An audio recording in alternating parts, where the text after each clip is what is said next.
Okay, so as Dean Steinmack said, my name is Claire Smith, and I am from the history department here. I'm currently a senior, and I'm working on my honors thesis having to do with 17th century perceptions of the Henrician Reformation in England. So if you don't know anything about the Henrician Reformation, I'm going to give you a little back story about it. This gentleman here is Henry VIII. I'm sure you guys have all heard of him and his 6 wives. The divorced, beheaded, died.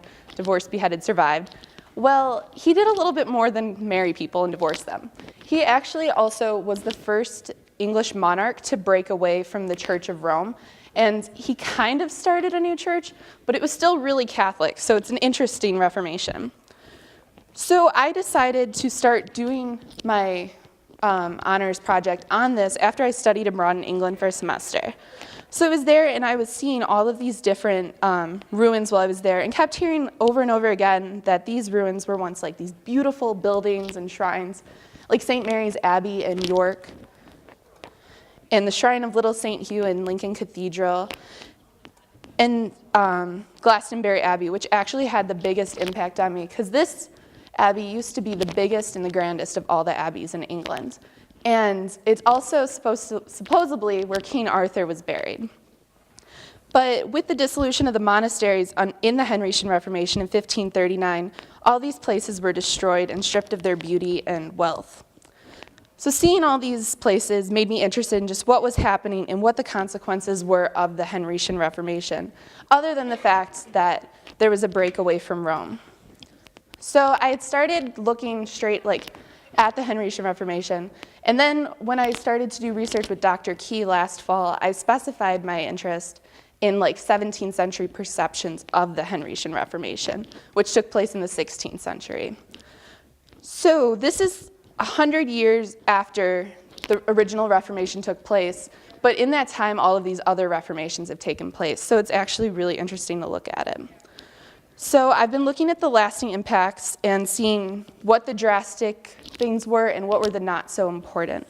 And I've been doing these with a lot of different things, including some, I've been looking specifically at popular culture.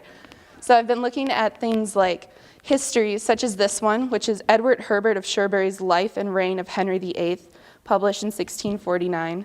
Some chapbooks, which are really cheap printed books that told stories and stuff. Plays, such as Samuel Rowley's When You See Me, You Know Me, published in 1613. Broadsides, ballads, such as this one, which is the Ballad of Anne Askew, published in 1624. Speeches, stories, like this one here, which is The Pleasant and Delightful History of King Henry VIII and the Cobbler. I really like the pictures on this one, they're fun.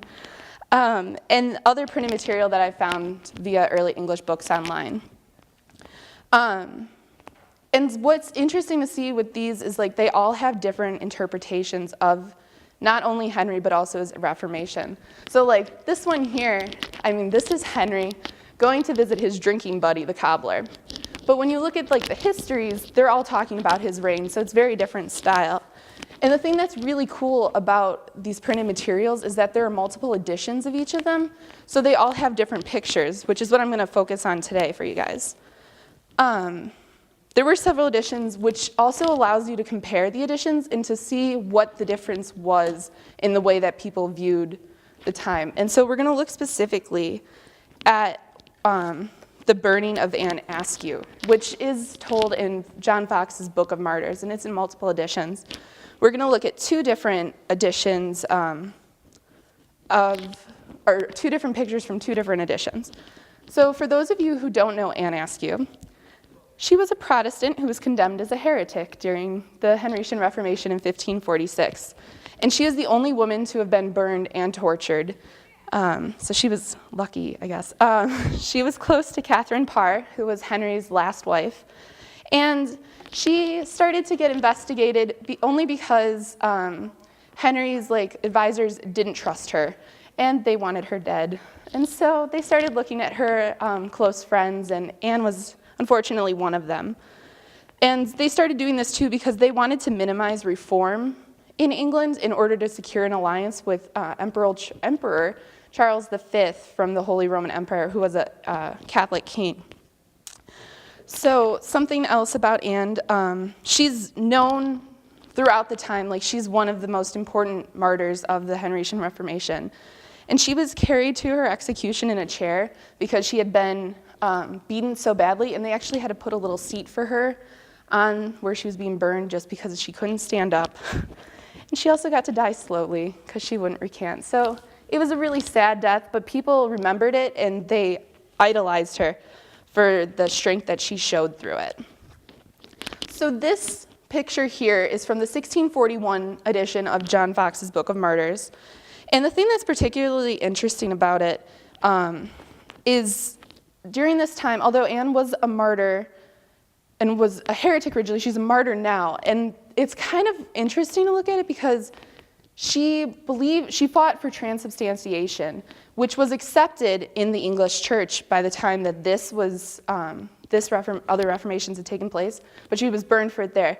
So the English kind of had to wrestle with like the idea that, well, that was a reformation, but they still didn't agree with it. So it's kind of interesting. But this one came out in 1641, and I just want to point out some different things in it. As you guys can see, hopefully, the military is very much not in control of the situation here. They're present, like here there's a military guy on his horse and elsewhere, but the crowds are taking over. And they're also stomping on some people over here. The council isn't paying attention to what's going on up here. And there's just a lot of chaos that's going on in this picture. The scene isn't very calm. The council, like I said, isn't paying attention. And this is really significant because this was a year before the English Civil War broke out. So the people of that time saw chaos all around them, and they projected it onto the past and assumed, well, that's what the past was like as well. So if we look at a later version, such as the 1684 version here, you can see it's a completely different atmosphere, but it's still the same scene. You have Anne and then the three other martyrs burned with her, the bishop making his, or begging them to recant everything up at the pulpit, and the council's there, and there's still a crowd, but it's a completely different scene. The crowd is a lot more orderly, and the military is very much in control. The council, which you can't really tell from this picture, but it's also very rigid, and they're sitting there like this, paying very close attention to what's going on. And this is actually after the king had retaken control of England and he was restored, as well as this is right after I